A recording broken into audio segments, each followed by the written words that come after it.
Comme tous les matins de l'été, on accueille Xavier Louis qui anime les plus beaux détours de France. Ce réseau qui regroupe les plus belles petites villes de France que vous retrouvez sur le site plusbeaudétours.com et dans le guide des 100 plus beaux détours réalisés avec Michelin et offert dans les villes labellisées. Bonjour Xavier. Bonjour Laurie, bonjour Benjamin. Bonjour Xavier, on va faire un peu d'histoire aujourd'hui, on remonte le temps, on fait un peu d'archéologie ce matin. Oui, et on va même, on s'est quitté hier en Haute-Garonne, on va y rester en Haute-Garonne, mais pas tout à fait au même endroit, à Rieux-Volveste. On a parlé pour sa cathédrale, son joli pont sur l'Arisme. Oui.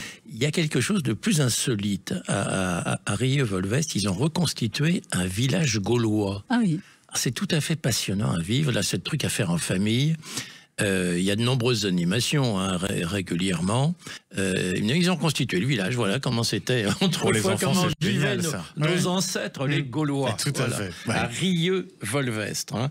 Alors, on peut aussi revenir à une ville dont on avait parlé, à Autun. À Autun qui est Augusto Dunum, j'ai toujours du mal à le dire, voilà. Augusto Dunum. Alors, il y a un ensemble de sites assez exceptionnels. Je pense au Théâtre Antique. Les portes monumentales et le temple de Janus. Le temple de Janus, à Autun, en Saône-et-Loire. Et puis il y a un incontournable aussi dans cet esprit-là, il y a Vaison-la-Romaine. D'où le nom, hein, qui lui a donné même son nom, Vaison. L'a bien nommé. Alors, se balader à Vaison dans le Vaucluse, hein, c'est marcher dans les pas des Romains, tout simplement. Alors, là, il y a un théâtre. Alors, le théâtre est assez exceptionnel, hein, qui est toujours utilisé pour. C'est sympa de vivre un concert dans ce théâtre antique. Et puis, il y a de nombreux sites archéologiques. On découvre, c'est très intéressant parce que on découvre comment était organisé l'habitat romain, les villas, etc. Donc, c'est très bien fait pour la visite à Vaison-la-Romaine. Plus insolite, alors moins connu pour le coup, Luxeuil-les-Bains. Luxeuil-les-Bains, c'est en Haute-Saône. Ils viennent de revenir dans le réseau des plus beaux détours de France.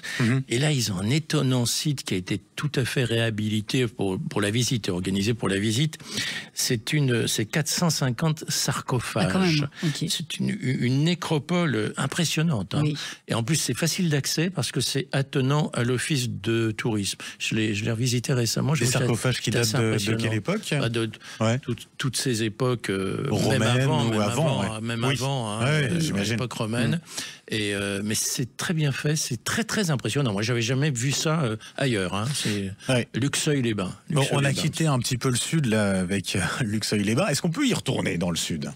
Oui, alors il y a Tende. Tende, on a parlé de Tende. Dans les Alpes-Maritimes, nord-est du département. On a parlé pour la ligne Vintimille-Tende, mais là, je vais vous emmener à partir de Tende, dans le parc national du Mercantour, ce qu'on appelle les vallées des merveilles et de Fontanalba. Et alors, c'est tout simplement, en Europe, le plus grand site archéologique de gravure rupestre.